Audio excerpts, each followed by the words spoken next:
name is KJ, and you're listening to the Supernatural Opinions podcast, where some things in this world are supernatural. My pronouns are she, they, and this is the podcast where I talk to my fellow Supernatural fans about Supernatural, and we share our Supernatural opinions. Welcome back, everyone, to our Season 1 reflection. Meredith and I are probably, for now, going to do these reflections at the end of every season just on our own. We might, in later seasons, add some more fan elements to these reflections, but, you know, it's the first one, so we're just gonna chill for a bit and talk about our experiences with the first one. Yeah, we're making this up as we go. Yeah. I'm KJ, my pronouns are she, they, and I'm here with Meredith. Hello, I'm Meredith, my pronouns are she and her, and I've finished all my homework. Yay! So I'm officially on vacation now. Yeah, we're recording this like just days before Christmas, but when this episode actually comes out, it's actually a very special day in the Supernatural fandom. Oh? It's January 24th is when this is coming out, which is Dean Winchester's birthday. Oh, well, I'll be back in school by then, yeah. So pray for me. You'll be back to the homework by then. Ah. But happy birthday to Dean Winchester. Yay! We wouldn't be here without him. Truly an inspired character. I don't know if I can think of another character like Dean Winchester. There's a lot of characters who are similar to Dean Winchester, who, you know, maybe were cut from the same cloth, but like Dean Winchester really is something special, and I don't know if that's because, you know, there's 15 seasons of Dean Winchester content.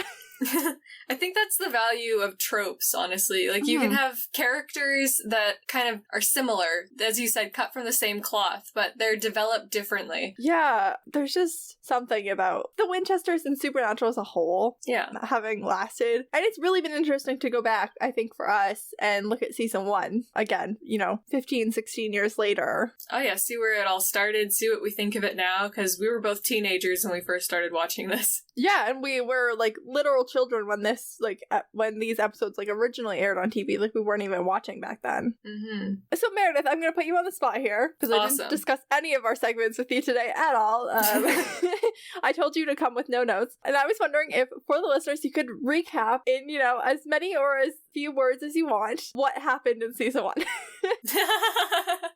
Oh gosh. Let's see. We open with fire and trauma and a couple of brothers being like virtual orphans because their dad sucks. Their mom gets fridged, and then they grow up, and Sam is trying to be normal, and we discover they had a traumatic childhood after the original trauma, and also Sam's girlfriend gets fridged, so it's off to a great start with female representation. Yeah, it's a stumbling block. Then they hunt monsters. Then they hunt lots of monsters, and we develop the characters a bit, and we discover that Sam has superpowers, and then we get into demon crap. Yeah, we haven't really we're just getting to the superpowers and the demon crap at the end of the season. Yeah, and then they get into a car accident, and before that, we discovered how crappy their dad really was. Oh yeah, their dad sucks. And then go on to season 2, guys. Yeah, so I had time to think about this, but I took a more general approach, even. I used few words. I was partially inspired by Gyro Picks the podcast. They do a 30-second recap where they recap the episode that they're talking about in 30 seconds or less. That is some skill. Yeah, I tried to do the whole season in 30 seconds or less, and I feel like I did a broad but okay job. I said, Sam and Dean Winchester's dad goes missing. Sam's girlfriend was killed by the same demon that killed their mom 22 years earlier. The boys go on a hunting road trip, saving people from monsters while they continue to look for their dad. Their dad gets captured by a demon and possessed by the demon that they're looking for. The demon then orders a hit on them, and they get smashed up by a semi-truck, and we're just left in suspense, not knowing who lives or dies.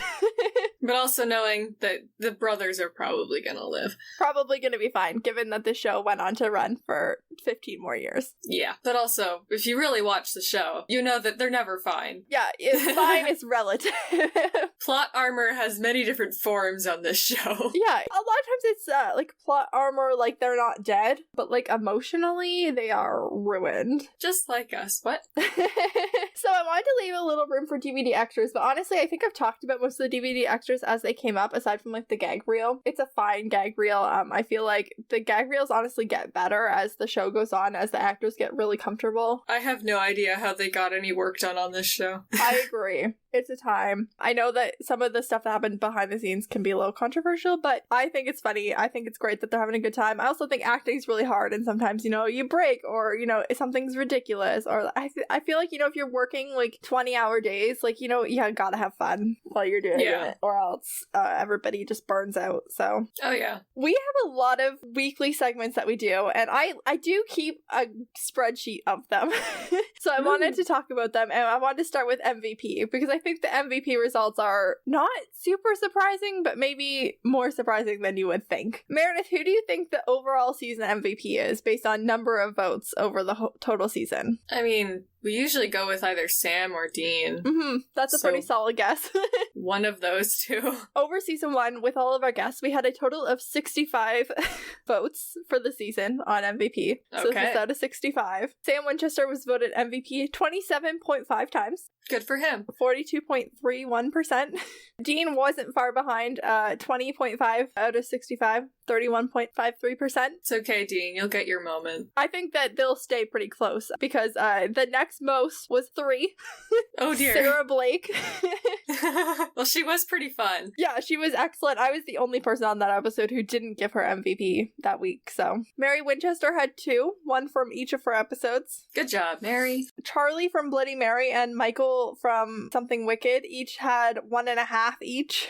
There's many with 1 each, a lot of our one-offs. We had Richie the toddler from Home, Yay! the car dog from Faith, and the Reaper from Faith.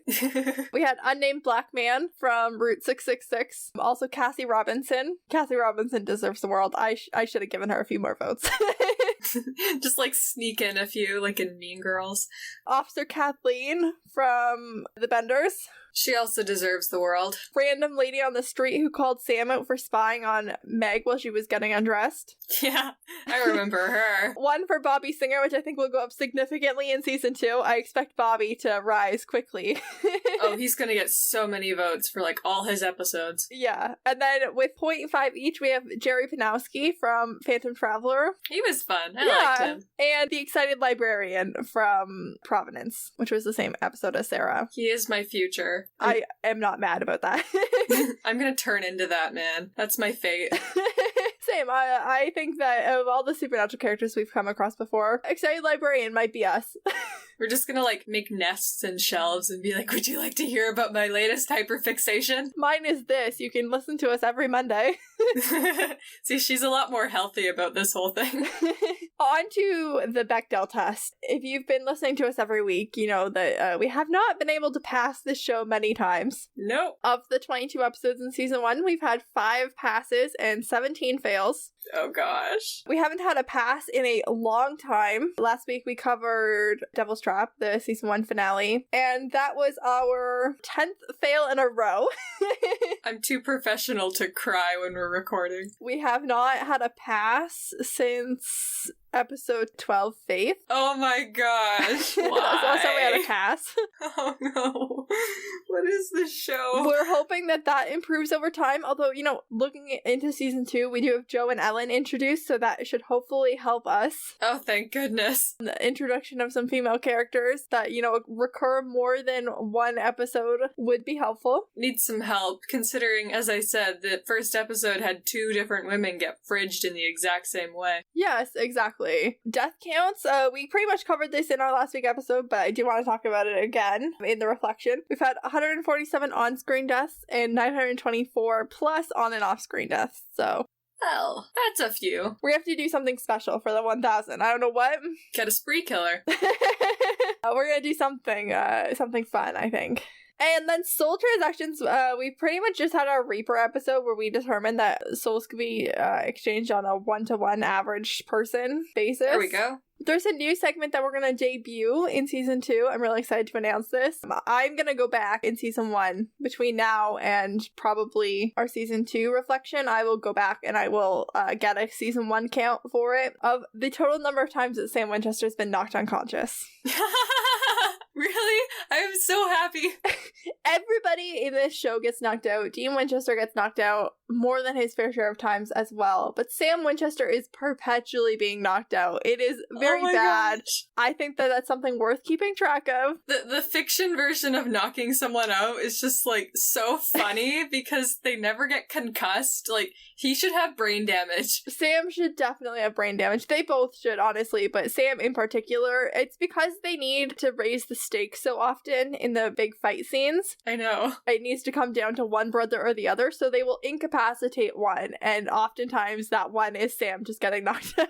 It's like, Sam, just sleep over here for a second, please. We need you out of the way. So that's something we're going to start charting weekly, and I will do a total count during the reflections, and I will get the season 1 between now and when we do the season 2 reflection. Awesome. That's going to be hilarious. So that is the segments for now. Meredith, what has changed since the podcast started for you?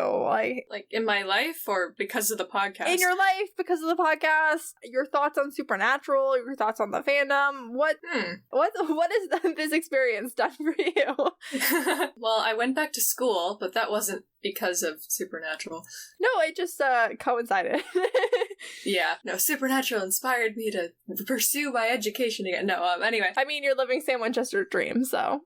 Oh, yes, I had to. Let's see. I'm more comfortable listening to the sound of my own voice. That is hard to get used to as a podcaster, for sure. Yeah. And, well, we've made a lot of friends. That's nice. Yes, totally. I have a list here of all of our new friends. We've met so many cool people. I wasn't expecting to, like, make so many new friends when I agreed to do this with you. Totally. I just want to take a quick thank you, actually, on that note, to all the people who were guests this season. We had Francis and Jordan who, like, joined us before even an episode had come out. Like, they were just really giving us a chance. Oh, yeah. Julia and Lucas and Abigail and Audrey. Audrey's your sister, so she had to like us. Well, she didn't have to. Whitney and Jade. Yeah, thank you all for showing up and for wanting to do this with us. We have so many great guests coming in season 2. We have some of those people returning. We have some new people joining us in season 2. It's going to be a really fun time. It is, yeah. I love all the people I interact with on here, on the podcast social media, on my social media, on TikTok especially. It's been really good. And I think like the biggest change for me is like I'm better at doing research faster and like writing notes and summarizing things. People love your research section. I was telling you this the other day. Yeah, it makes me feel so special. Thank you. Yeah, Julia was doing a TikTok live and we were talking about the podcast on there, and like there was someone else there who like was on the podcast or listened to the podcast, and they were both saying how much they loved the lore section. Yay, I'll keep doing it. I didn't have any plans to stop, but it's nice to know that what you're already doing, what you would be doing anyways, is being appreciated. Yeah, I really enjoy doing the research and writing notes and trying to like insert my own jokes and stuff like that. It's so much fun. You're very funny. Thank you. I try. Yeah, for me, I was going to do this pretty much no matter what happened, but I didn't know when we started how involved you were going to be. Neither did I. I really thought I was going to have to do so much more of this on my own, and I am so glad that you have joined me pretty much every week, except for one in all of season 1, which is incredible. We're close to 30 episodes here now. So I'm so glad that I'm not doing this by myself. And I'm so glad that we have gotten to meet so many new people and that we're going to keep meeting new people. Also, I just found like a whole community out there that I didn't have before. Yeah, like all these other podcasters and TikTokers and like even, people who don't like listen to the podcast, but just like on TikTok and stuff like that. Like there's so many other Supernatural creators who love the show as much as I do. And like that's really comforting sometimes when you like something as much as I do, or like you hyperfixate on things like shows. Other people, like normal everyday people who like the same things you like, don't like it as much as you like it. Yes, I know. And it can feel isolating. So it's nice to know that everybody else is out there. It also keeps my love for the show renewed. Like, sometimes podcasting is a lot of work, and I'm like, why am I doing this? And then I see someone comment that they loved the episode, or that they're excited to talk with us, or that they have an idea for something that we can talk about, and that makes me remember that I do love this show, and I love doing this podcast. Honestly, I had basically given up on this show before we started this podcast, so it's helped renew my love of the show, too. Yeah, and I've, you had totally that, stopped watching several seasons ago.